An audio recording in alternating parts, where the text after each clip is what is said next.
Kalena dhammat sawanang etamang kalamutamang. Kita lanjut dengan video kelima dari pembacaan buku Makanan untuk Hati dengan membacakan bab 6 Banjir Nafsu. Makanan untuk hati ini didapat dari web bukubuddhis.wordpress.com. Naskah asli adalah Food for the Heart Venerable Ajahn Chah. Tidak ada informasi mengenai penterjemah dari bahasa Thai ke bahasa Inggris maupun dari bahasa Inggris ke bahasa Indonesia. Baiklah, kita lanjutkan pembacaan Makanan untuk Hati.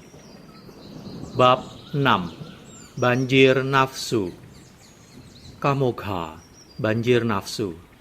Kita tenggelam di dalam penglihatan-penglihatan, di dalam suara-suara, di dalam bebauan, di dalam rasa-rasa kecapan, di dalam sentuhan-sentuhan jasmani. Kita tenggelam karena kita hanya melihat pada yang di luar. Kita tidak melihat ke dalam diri kita. Orang-orang tidak melihat pada diri mereka sendiri. Mereka hanya melihat kepada orang-orang lainnya. Mereka dapat melihat setiap orang yang lain, tetapi mereka tidak dapat melihat diri mereka sendiri. Sebenarnya hal itu tidaklah sulit dilakukan. Hanya saja orang-orang tidak mencobanya dengan sungguh-sungguh. Sebagai contoh misalnya, melihat kepada seorang wanita cantik, apa yang terjadi pada diri Anda? Begitu Anda melihat wajahnya, Anda melihat keseluruhannya pula. Apakah demikian? Cobalah lihat ke dalam batin. Apakah sebenarnya yang suka melihat seorang wanita itu? Begitu mata melihat hanya yang sedikit, batin sudah langsung melihat keseluruhan lainnya. Mengapa ia begitu cepat? Itu karena Anda tenggelam di dalam air. Anda sedang tenggelam. Anda memikirkannya, menghayalkannya, dan melekat kepadanya. Itu mirip seperti menjadi seorang budak. Seseorang lainnya yang menguasai diri Anda. Ketika mereka menyuruhmu duduk, Anda harus duduk. Ketika mereka menyuruhmu berjalan, Anda harus berjalan. Anda tidak dapat membantah mereka karena Anda adalah budak mereka.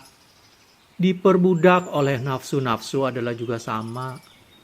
Tak peduli bagaimana kerasnya Anda berusaha, Anda tampaknya tidak dapat melepaskannya. Dan jika Anda mengharapkan orang lain untuk melakukannya untuk Anda benar-benar masuk ke dalam masalah. Anda harus melepaskannya untuk diri Anda sendiri. Oleh karena itulah, Sang Buddha menyerahkan latihan Dhamma untuk mengatasi penderitaan kepada kita. Nibbana, contohnya. Sang Buddha telah tercerahkan dengan sepenuhnya. Tetapi mengapa beliau tidak menggambarkan Nibbana dengan mendetail? Mengapa beliau hanya berkata bahwa kita harus berlatih dan menemukan sendiri hal tersebut bagi kita? Mengapa demikian? Tidak haruskah beliau menjelaskan seperti apa Nibbana itu? Keterangan, Nibbana adalah keadaan terbebasnya dari semua keadaan yang berkondisi. Latihan yang dilakukan oleh Sang Buddha mengembangkan kesempurnaan-kesempurnaan selama berkalpa-kalpa demi semua makhluk. Lalu mengapa beliau tidak menjelaskan Nibbana agar mereka semua dapat melihatnya dan menuju ke sana pula? Sebagian orang berpikir seperti begini, jika Sang Buddha benar-benar mengetahuinya, maka ia akan mengatakannya kepada kita. Mengapa ia mesti merahasiakan sesuatu? Sebenarnya pikiran-pikiran semacam itu adalah salah. Kita tidak dapat melihat kesunyataan dengan cara itu. Kita harus berlatih. Kita harus mengusahakannya sendiri untuk dapat melihat. Sang Buddha hanya menjelaskan cara untuk mengembangkan kebijaksanaan. Hanya itu. Beliau mengatakan bahwa kita sendirilah yang harus berlatih. Siapapun yang mau berlatih, ia akan mencapai tujuan. Tetapi jalan yang Sang Buddha ajarkan itu berlawanan dengan kebiasaan-kebiasaan kita. Untuk hidup sederhana, untuk mengendalikan diri, kita sesungguhnya tidak menyukai hal-hal ini. Sehingga kita berkata, Tunjukkanlah kepada kami jalan, tunjukkanlah kami jalan ke Nibbana, agar orang-orang yang suka gampangnya, seperti kami ini, dapat pergi ke sana juga. Sama pula halnya dengan kebijaksanaan. Sang Buddha tidak dapat menunjukkan kebijaksanaan kepadamu. Itu bukanlah sesuatu yang dapat dengan mudah dibawa-bawa. Sang Buddha dapat menunjukkan cara untuk mengembangkan kebijaksanaan. Tetapi apakah Anda mengembangkannya banyak atau sedikit, itu tergantung pada tiap-tiap individu. Jasa kebaikan dan timbunan kebajikan dari orang-orang adalah berbeda-beda. Lihat saja pada objek material, seperti patung-patung singa kayu di depan aula ini. Orang-orang datang dan melihat pada patung-patung itu, dan tampaknya tidak sepakat dengan apa yang dikatakan oleh salah satu orang. "Oh, betapa cantiknya!" Sementara yang lain berkata, "Oh, betapa menyeramkan." Ini adalah satu singa yang dapat dinilai cantik dan buruk. Contoh ini cukup untuk menjelaskannya. Oleh karena itu, perealisasian Dhamma kadang-kadang lambat, kadang-kadang cepat. Sang Buddha dan para muridnya semuanya sama dalam hal berlatih bagi mereka sendiri. Tetapi meskipun demikian, mereka tetap bergantung kepada guru-guru mereka untuk menasihati mereka dan memberi mereka teknik-teknik dalam berlatih. Sekarang, bila kita mendengar uraian Dhamma, kita mungkin ingin mendengarnya sampai semua keraguan kita lenyap. Tetapi keraguan-raguan tersebut tidak pernah dapat tuntas lenyap hanya dari mendengar Dhamma saja. Keraguan tidaklah semata-mata dapat diatasi dengan cara mendengar atau berpikir. Tetapi kita pertama-tama harus membersihkan batin kita. Untuk membersihkan batin berarti memperbaiki latihan kita. Tak peduli berapa banyak atau berapa lama kita telah mendengar kepada uraian atau khotbah-khotbah guru kita tentang kebenaran, kita tidak dapat mengetahui atau melihat kebenaran tersebut hanya dari mendengar.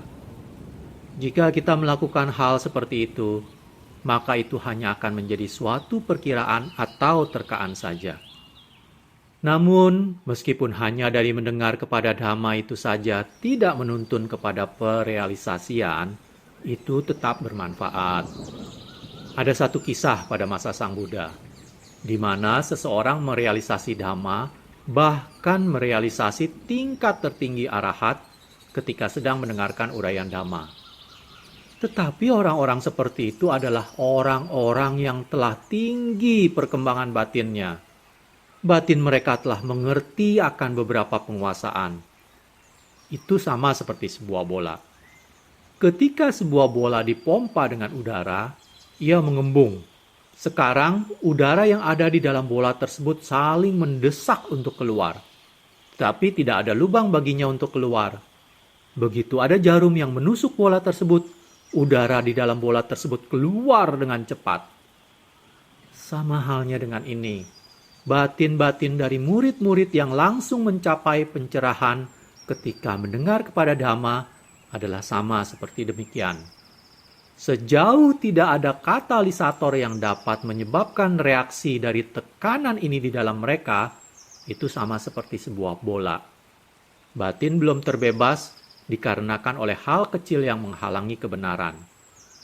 Begitu mereka mendengar uraian Dhamma dan ia mengenai titik yang tepat, maka kebijaksanaan muncul.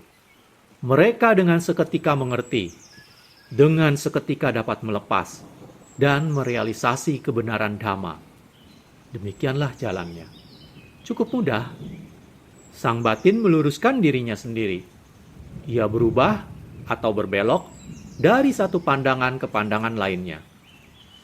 Anda dapat saja mengatakan bahwa itu adalah jauh, atau Anda dapat mengatakan itu sangat dekat. Ini adalah sesuatu yang harus kita lakukan bagi diri kita sendiri.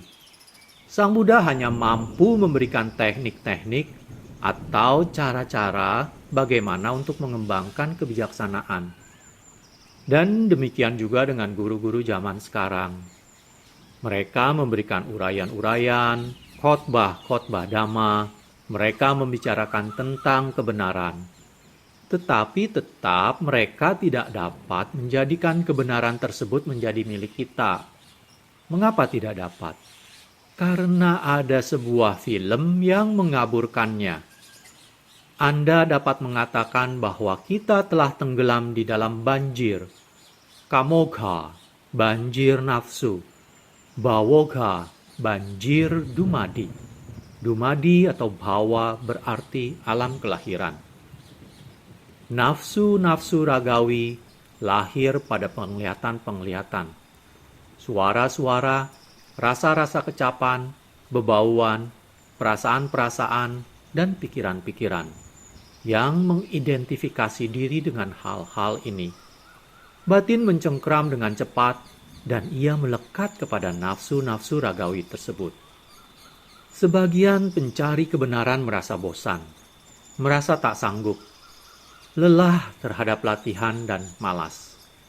Anda tidak harus melihat sangat jauh, cukup lihat pada bagaimana orang-orang tampaknya tidak dapat memelihara dhamma di dalam batinnya.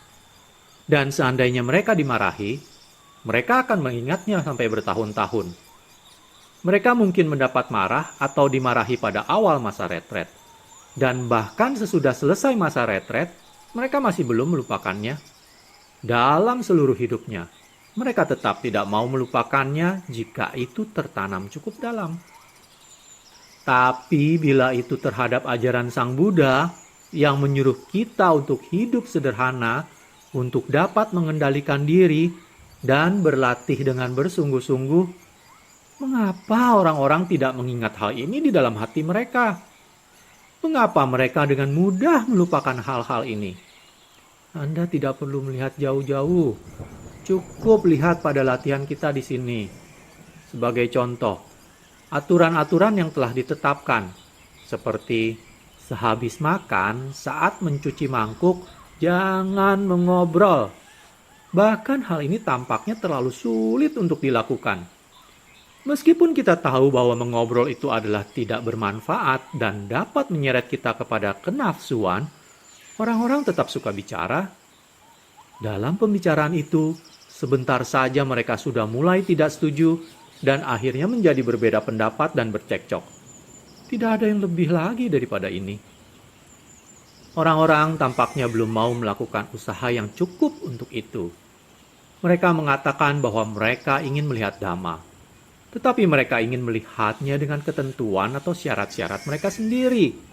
Mereka tidak ingin untuk mengikuti jalannya latihan tersebut. Itulah sejauh ini yang mereka lakukan. Semua aturan latihan ini adalah alat-alat yang berguna untuk dapat menembus dan melihat Dhamma. Tetapi orang-orang tidak berlatih sesuai dengan aturan. Untuk mengatakan latihan yang senyatanya atau latihan yang bersemangat, tidaklah perlu berarti Anda harus mengeluarkan seluruh energi. Tetapi cukup berikan sedikit usaha ke dalam batinmu. Membuat sedikit usaha terhadap semua perasaan yang timbul.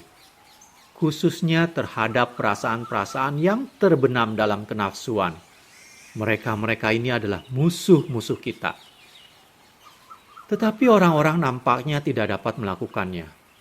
Setiap tahun, menjelang saat hari terakhir masa retret, mereka menjadi semakin payah, memburuk keadaannya. Beberapa biku telah mencapai batas dari kesabaran mereka. Tidak sabar lagi. Semakin mendekati hari terakhir retret, semakin memburuk kondisi mereka. Mereka tidak konsisten, tidak mantap lagi dalam latihan. Saya mengatakan tentang hal ini tiap tahun, tapi tampaknya orang-orang tidak mengingatnya. Kami menetapkan aturan-aturan tertentu, dan belum sampai setahun itu sudah diabaikan. Begitu hampir selesai retret, sudah mulai terjadi obrolan-obrolan, kumpul-kumpul, dan sebagainya. Semuanya menjadi hancur. Inilah kecenderungan-kecenderungan yang terjadi. Mereka benar-benar tertarik dengan latihan, haruslah memikirkan mengapa hal ini terjadi. Ini karena orang-orang tidak melihat akibat-akibat yang merugikan dari hal-hal ini. Bila mana kita telah diterima dalam kebikuan, kita hidup dengan sederhana. Meskipun mereka yang telah melepaskan jubahnya dan pergi ke garis depan di mana peluru-peluru terbang melewati mereka setiap hari, mereka lebih suka itu seperti demikian. Mereka benar-benar ingin pergi. Bahaya ada di sekeliling mereka, tetapi toh mereka bersiap-siap untuk pergi. Mengapa mereka tidak melihat bahaya tersebut? Mereka siap mati oleh senjata, tetapi tak seorang pun yang ingin mati karena mengembangkan kebajikan atau sila. Dengan melihat pada hal ini saja sudah cukup. Itu karena mereka diperbudak. Tidak ada yang lainnya mengertikan hal ini, dan engkau akan mengetahui tentang semuanya. Orang-orang tidak melihat bahaya. Ini benar-benar mencengangkan, bukan? Anda pikir mereka dapat melihat ini, tetapi nyatanya mereka tidak dapat. Jika mereka tidak dapat melihatnya juga, maka tidak ada jalan keluar bagi mereka. Mereka diharuskan untuk berputar terus di dalam lingkaran samsara. Inilah kejadiannya. Hanya dengan membicarakan masalah yang sederhana seperti ini, kita sudah mulai dapat mengerti. Jika seandainya Anda bertanya kepada mereka, "Mengapa engkau lahir?" Mereka akan menemui banyak kesulitan dalam menjawab. Itu karena mereka tidak dapat melihat atau memahaminya. Mereka tenggelam di dalam dunia nafsu indrawi dan tenggelam dalam dumadi atau bhawa. Bhawa adalah alam kelahiran, tempat lahir kita. Untuk mudahnya, dari manakah makhluk-makhluk lahir? Bhawa adalah kondisi awal dari kelahiran. Di mana kelahiran terjadi, disitulah bhawa. Keterangan, kata bahasa Thai untuk bhawa adalah pop, yang merupakan istilah umum bagi pendengar khotbah Ajahn Chah. Ini umumnya dipahami dengan arti alam dari kelahiran kembali. Pemakaian istilah ini di sini oleh Ajahn Chah adalah sedikit tidak biasa, yang maksudnya menekankan pemakaian yang lebih praktis daripada istilah tersebut. Sebagai contoh, andai kata kita mempunyai kebun pohon apel yang benar-benar kita sukai, itulah bhawa bagi kita jika kita tidak merenungkannya dengan kebijaksanaan. Bagaimana caranya? Andai kata kebun buah kita itu berisi 100 atau 1000 pohon apel, tak peduli jenis pohon apapun yang ada, apabila kita menganggap mereka sebagai pohon-pohon milik kita, maka nanti kita akan lahir sebagai cacing pada setiap batang pohon tersebut. Kita dengan cepat menuju ke setiap pohon, meskipun badan kita masih ada di dalam rumah. Kita mengirim alat-alat peraba atau tentakel kepada setiap pohon tersebut. Sekarang, bagaimana kita dapat mengetahui bahwa itu adalah bhawa? Itu adalah bhawa atau alam biang dari suatu eksistensi. Karena kemelekatan kita kepada pemikiran bahwa pohon-pohon itu adalah milik kita. Bahwa kebun buah itu adalah milik kita.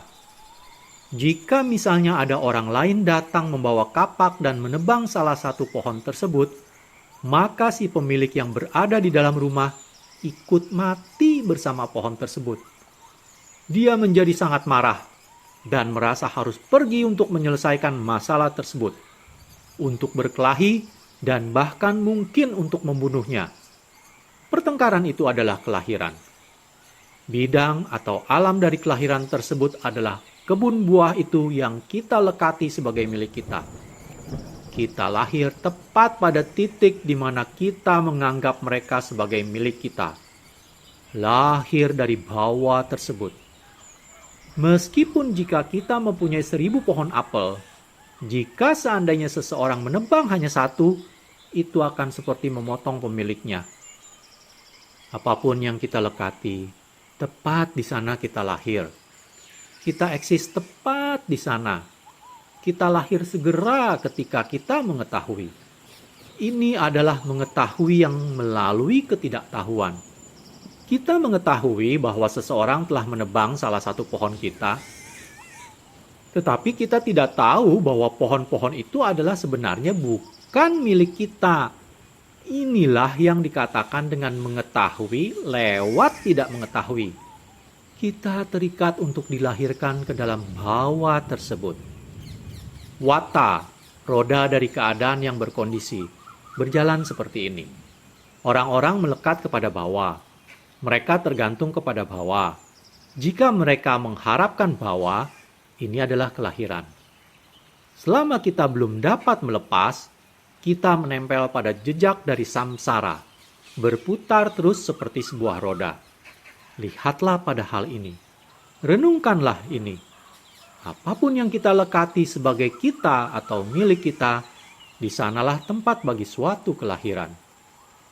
Di sana pasti ada bawah, suatu bidang atau tempat atau alam dari kelahiran, sebelum terjadinya suatu kelahiran. Oleh karena itu, Sang Buddha berkata, apapun yang engkau miliki, jangan memilikinya. Biarkan ia apa adanya, tetapi jangan jadikan itu sebagai milikmu. Anda harus mengerti kata memiliki dan jangan memiliki ini. Mengetahui kesunyatan atau kebenaran mereka. Jangan terseret dalam penderitaan. Tempat dari mana kita lahir, Anda ingin kembali ke sana dan dilahirkan kembali. Benar tidak? Kalian semua para biku dan samanera. Tahukah kalian dari mana tempat kalian lahir? Kalian ingin kembali ke sana, bukan? Tepat di sana. Lihatlah hal ini. Semua dari kalian sudah bersiap-siap. Semakin dekat kita pada hari terakhir retret ini, semakin kalian bersiap-siap untuk kembali dan lahir lagi di sana. Sungguh, Anda akan berpikir bahwa orang-orang dapat menghargai hal itu. Hidup di dalam perut atau rahim seseorang. Bagaimana tidak nyamannya itu? Coba lihat. Hanya tinggal di dalam kuti cukup 1 hari saja, tutup semua pintu dan jendela, maka Anda akan kekurangan nafas. Bagaimana lalu dibandingkan dengan berbaring di dalam perut seseorang selama 9 atau 10 bulan? Pikirkanlah tentang hal ini. Orang-orang tidak melihat kekurangan dari benda-benda atau hal-hal. Tanyakan kepada mereka mengapa mereka hidup, atau mengapa mereka dilahirkan. Dan mereka tidak dapat menjawabnya. Apakah Anda semua masih ingin untuk kembali ke dalam perut lagi? Mengapa? Itu seharusnya sudah jelas, sudah nyata. Tetapi kalian tidak dapat melihatnya. Apa yang kalian lekati? Apa yang kalian gantungi? Pikir-pikirkanlah untuk dirimu sendiri. Itulah bahwa akarnya tepat ada di sana. Ia berputar di sekitar sana. Sang Buddha mengajarkan untuk merenungkan titik ini. Orang-orang berpikir tentang hal ini, tetapi tetap masih belum dapat melihat dan belum mengerti. Mereka semua sudah bersiap-siap untuk kembali ke sana lagi. Mereka tahu bahwa akan tidak begitu menyenangkan berada di sana, tetapi toh mereka tetap ingin menempelkan kepala mereka di sana, menaruh leher mereka di dalam jeratannya sekali lagi. Meskipun mereka mungkin tahu bahwa jeratan ini benar-benar tidak mengenakan, mereka tetap ingin menaruh kepala mereka di sana. Mengapa mereka tidak mengerti ini? Ini adalah di mana kebijaksanaan datang, di mana kita harus merenungkannya. Bila saya berbicara seperti ini, orang-orang berkata, jika itu masalahnya, maka setiap orang harus menjadi biku. Dan kemudian bagaimana dunia ini akan dapat berfungsi? Anda tidak akan pernah mendapati setiap orang menjadi biku. Jadi tidak usah khawatir. Dunia ini ada karena adanya makhluk-makhluk yang matanya tertutup debu atau batinnya bernoda. Jadi ini bukanlah masalah yang sepele. Saya mulanya menjadi samanera pada usia 9 tahun.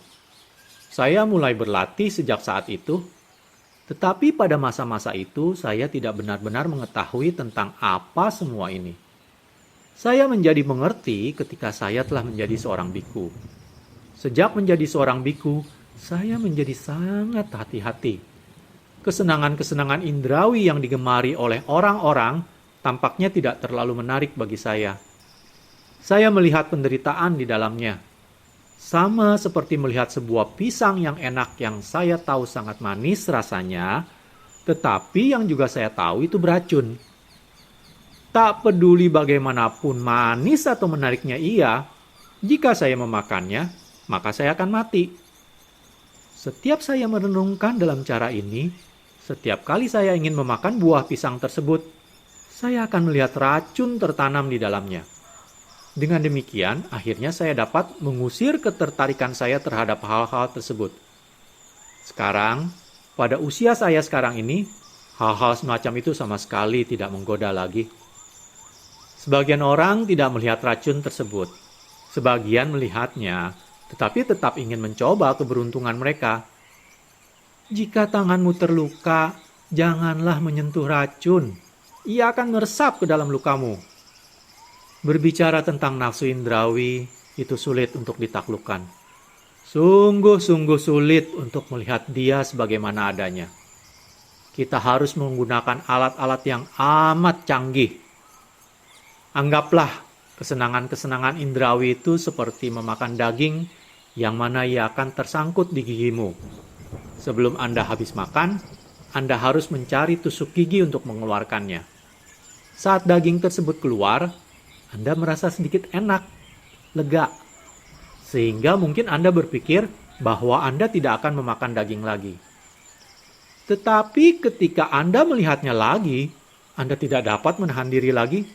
Anda makan lebih banyak lagi, dan ia menyangkut lagi. Ketika ia menyangkut, Anda harus mencabutnya keluar lagi, yang memberikan sedikit rasa enak, lega lagi. Hingga Anda makan lebih banyak daging lagi. Itulah semua yang terjadi padanya. Kesenangan-kesenangan indrawi adalah persis seperti ini. Tidak lebih baik dengan ini. Ketika serpihan daging menyangkut di gigi, Anda merasa tidak enak, sakit. Anda mengambil tusuk gigi dan mencongkelnya keluar dan merasakan sedikit lega. Tidak ada yang lebih pada itu daripada nafsu-nafsu indrawi ini.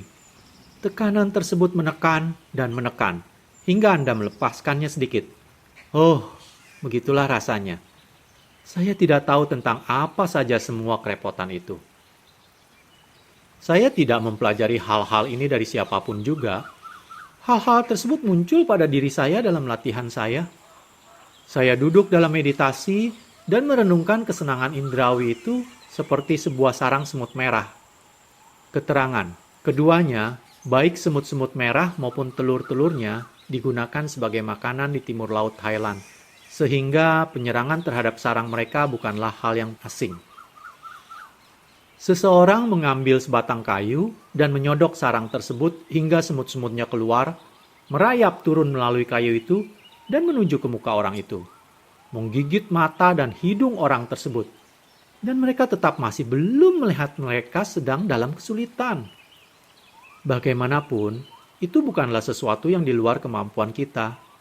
Dalam ajaran Sang Buddha, dikatakan bahwa jika kita telah melihat bahaya dari sesuatu, tak peduli bagaimana baiknya itu tampaknya, kita harus mengetahui bahwa itu membahayakan.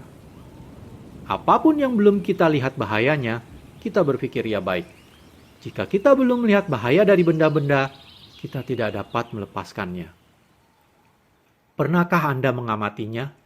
Tak peduli bagaimana kotornya itu, orang-orang tetap senang padanya. Jenis dari kerja ini tidaklah bersih. Tetapi meskipun Anda tidak membayar orang-orang untuk melakukannya, mereka dengan senang hati rela melakukannya. Terhadap jenis pekerjaan kotor lainnya, meskipun jika Anda membayar dengan bayaran yang tinggi, orang-orang tidak mau melakukannya. Itu juga bukan karena hal tersebut adalah pekerjaan yang bersih, itu adalah pekerjaan yang kotor. Tetapi mengapa orang-orang menyukainya? Bagaimana Anda dapat mengatakan bahwa orang-orang tersebut adalah pintar bila mereka berperilaku seperti ini? Coba pikirkan. Pikirkanlah hal ini dengan cermat. Jika Anda benar-benar ingin berlatih, Anda harus memahami perasaan Anda. Sebagai contoh, di antara para biku, samanera, atau umat awam, kepada siapa seharusnya kalian bergaul? Jika kalian bergaul, berkumpul dengan orang yang suka bicara banyak, mereka menyebabkan kalian banyak bicara juga. Orang-orang suka berkumpul dengan mereka yang suka mengobrol banyak dan membicarakan hal-hal yang tidak karuan. Mereka bisa duduk dan mendengarkannya selama berjam-jam. Tetapi bila itu adalah mendengar dhamma, Pembicaraan tentang latihan tak banyak yang akan didengar. Seperti bila memberikan percakapan dhamma. Begitu saya mulai berkata, Namo tassa bhagavato, mereka semua mulai mengantuk. Mereka tidak berminat pada percakapan ini sama sekali. Ketika saya telah sampai pada ewang, mereka semua membuka mata dan terjaga. Setiap kali ada percakapan dhamma, orang-orang pada mengantuk. Bagaimana mereka dapat memperoleh manfaatnya dari ini kalau begitu?